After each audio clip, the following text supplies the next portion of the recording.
et bienvenue sur le plateau de la FHP direct depuis Santé Expo édition 2021. J'ai le plaisir de vous présenter mon invité, Monsieur Dominique Godet. Bonjour. Bonjour. Merci d'être avec nous. Merci pour votre invitation. Merci. Vous êtes le directeur général du groupe Reliance. On va parler avec vous de la gestion des cyber-risques. En préambule, vous pouvez peut-être effectivement nous rappeler en quoi consiste votre activité ? Oui, Reliance, c'est un groupe mutualiste européen aujourd'hui, français d'origine mais européen, qui a pour vocation de sécuriser l'activité de ses sociétaires, de ses clients, et donc qui propose des couvertures d'assurance et puis des solutions de management des risques.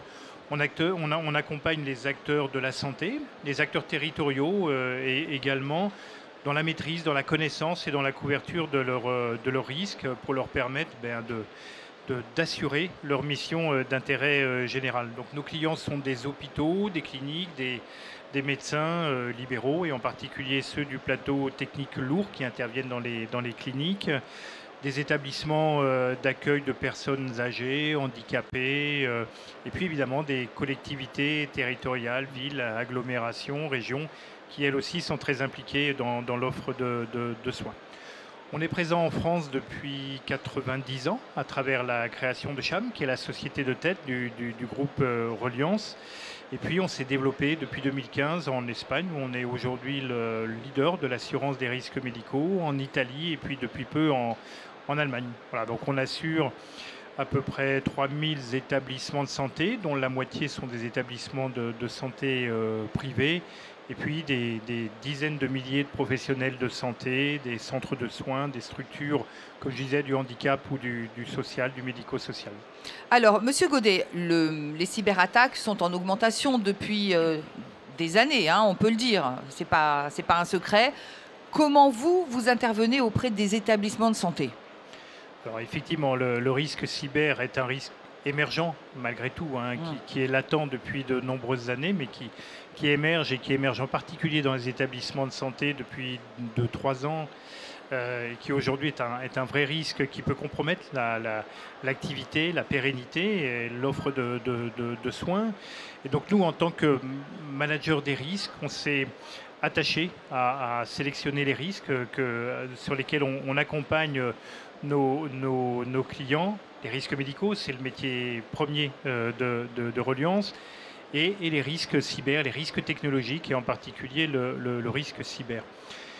Notre vision sur ce risque, c'est vraiment d'être pleinement un risque manager, et donc de ne pas fournir seulement des garanties d'assurance, mais bien au contraire, de proposer, de déployer des solutions pour bien comprendre les risques, bien les partager avec nos clients, acculturer nos clients, les hospitaliers au sens large, les soignants à ces risques émergents, et puis proposer des solutions pour bâtir une organisation informée, lucide, consciente de ces risques, organiser, coordonner les différents acteurs, et puis déployer des solutions technologiques qui permettent d'inventorier les risques, ceux liés au système d'information, ceux liés aux dispositifs médicaux connectés, qui sont une particularité en matière de risque cyber des établissements de santé, et puis déployer des solutions, et en particulier une solution que nous avons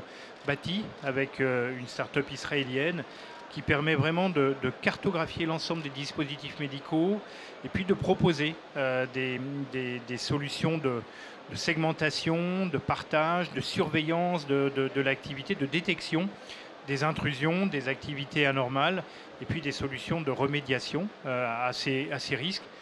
Et puis, pour les risques résiduels qui traverseront malgré tout ces solutions technologiques, eh bien, de bâtir des propositions d'assurance, des solutions de couverture, à la fois pour garantir la performance de ces dispositifs, de ces solutions qu'on sait déployer dans les établissements de santé, et puis pour garantir les préjudices lorsque, malgré toutes ces solutions de prévention, eh bien, les attaques peuvent traverser.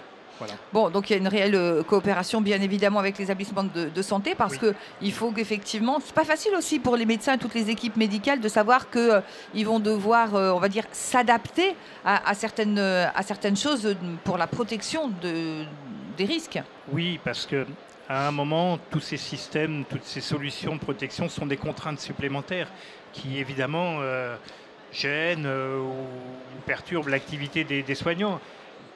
Un médecin, ça soigne, un chirurgien, ça opère. Et quand on lui impose, parce que pour lui, c'est vraiment une contrainte venue de l'extérieur, ces dispositifs, évidemment, ça le gêne. Et donc, à charge pour nous de bien faire comprendre la nature des risques, d'acculturer l'ensemble des intervenants des établissements à ces risques et de les emmener avec nous dans la construction, dans le déploiement de ces solutions, et puis de faire en sorte que ce soit aussi un point d'appui pour leur activité, de sécurisation de leur activité, de sécurisation de leurs propres responsabilités. Alors, justement, comment vous parvenez à leur expliquer les bénéfices de cette protection? Alors, Reliance est un acteur issu du monde de la santé.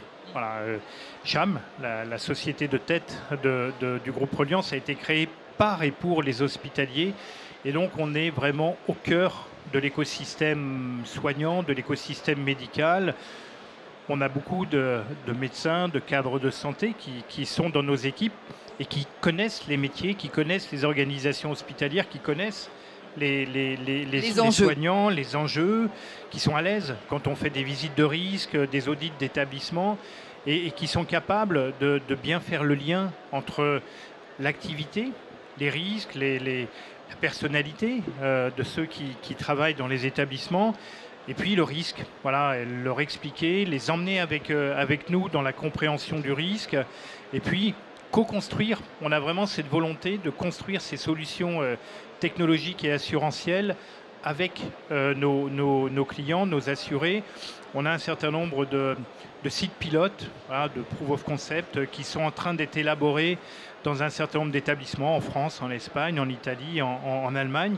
Et donc on co-développe les solutions, et c'est une bonne façon d'emmener avec nous les opérateurs dans les établissements pour qu'ils s'approprient nos problématiques de risque, mais qui sont d'abord les leurs, et puis qu'ils s'approprient nos solutions, nos propositions, et puis qu'ils en soient à un moment les ambassadeurs.